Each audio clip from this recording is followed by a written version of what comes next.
ये लगा रहे हैं, अपने को तो मुफ्त में यार मिलेगा जो भी कुछ मिलेगा। आज प्रत्येक जिले मुख्यालय पर क्या रायका ना होते तो हम लोग संगठित होकर इतना बड़ा कार्यक्रम कर लेते क्या? नहीं होता।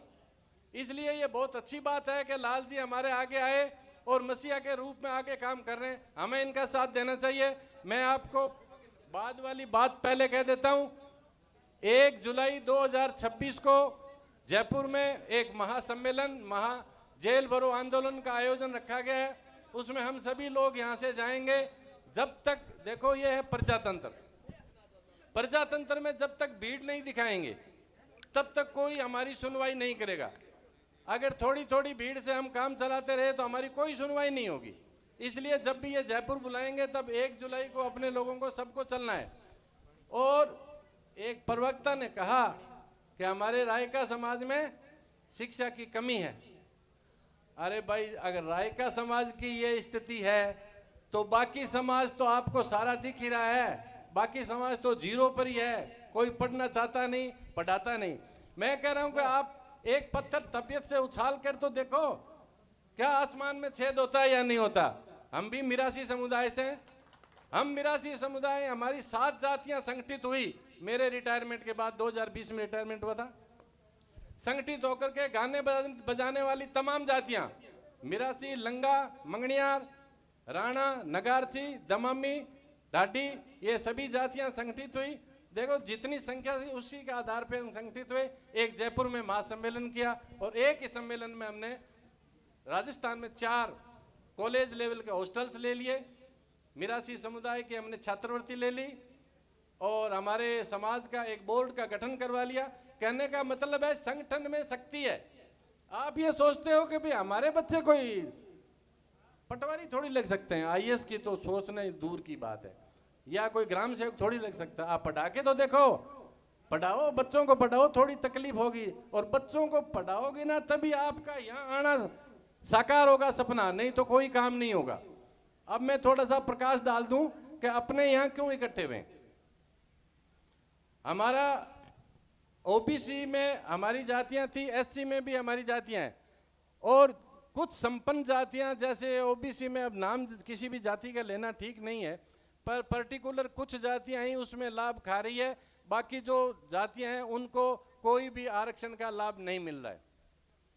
कांग्रेस के शासन में 2005 में सामाजिक न्याय एवं अधिकारिता विभाग, भारत सरकार ने एक बालकृष्ण सिद्धाराम रैन के आयोग का गठन किया था। उस आयोग को ये बताया था कि आपके जो डीएनटी की जाति हैं, डीएनटी मतलब विमुक्त, घुमंतु, अर्धघुमंतु, जो घूमने फिरने वाली जातियां थी, कालबेलिया है, रायका है, मिरासी है, बावरी है, कंजर है, तमाम जातियां जो घूमने फिरने वाली थी, उनकी सर्वे करनी थी भाई इनकी सामाजिक और आर्थिक स्थिति कैसी है।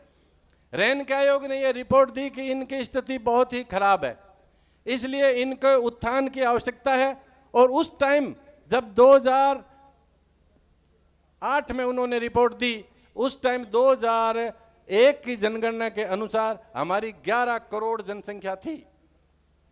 उसके बाद बीजेपी के राज में 2015 में भिखूराम इदाते आयोग की अध्यक्षता में एक आयोग का गठन किया गया। उन्होंने भी हमारी जातियों के बारे में ये बताया कि ये जातियां जो इनकी आर्थिक हालात हैं वो एससी एसटी के हालात से भी बदतर है, इसलिए इनकी कल्याण के लिए योजनाएं बनाई जाए, इनको 10% अलग से आरक्षण दिया जाए। और डीएनटी की जाति जो हमारे राजस्थान में जो जारी की हुई है 1964 की जारी की हुई है, 64 साल तक आज तक कोई भी दोबारा उसमें जाति में नाम नहीं जुड़े। अब इदाते आयोग ने हमारी कम से कम, पहले हमारी 32 जातियां हैं और अभी कम से कम 20-30 जातियां और ऐसी है जो इदाते आयोग ने लिखा है कि इन जातियों को इस डीएनटी में और जोड़ा जाए और उनके लिए विशेष योजनाएं लागू की जाए। और वो योजनाएं न सरकार लागू कर रही है, और उसी की लड़ाई के लिए जो लोग बाग जहां बैठे हैं उनके लिए आवासीय पट्टे नहीं है, कोई गोचर में बैठा है, कोई वन विभाग में बैठा है, सब लोगों को रहने की सुविधा नहीं है। इसी तरीके से और भी अपनी मांगे हैं, जो 10 सूत्री मांग पत्र है आप अपने पास यही हैं।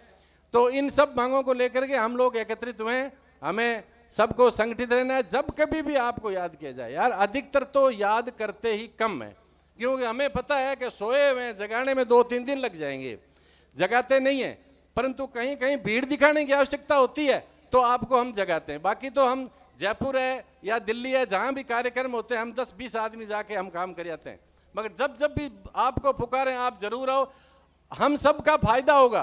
10% आरक्षण होगा तो ये रायका भी ऐसे ही बैठे हैं अभी तक, और अपने सारी जातियां जो डीएनटी की है वो सारी की सारी ये वंचित जातियां हैं, और वंचित जातियों को लाभ दिलाने के लिए हम सबको संगठित होकर लड़ना पड़ेगा। जय हिंद, जय भारत।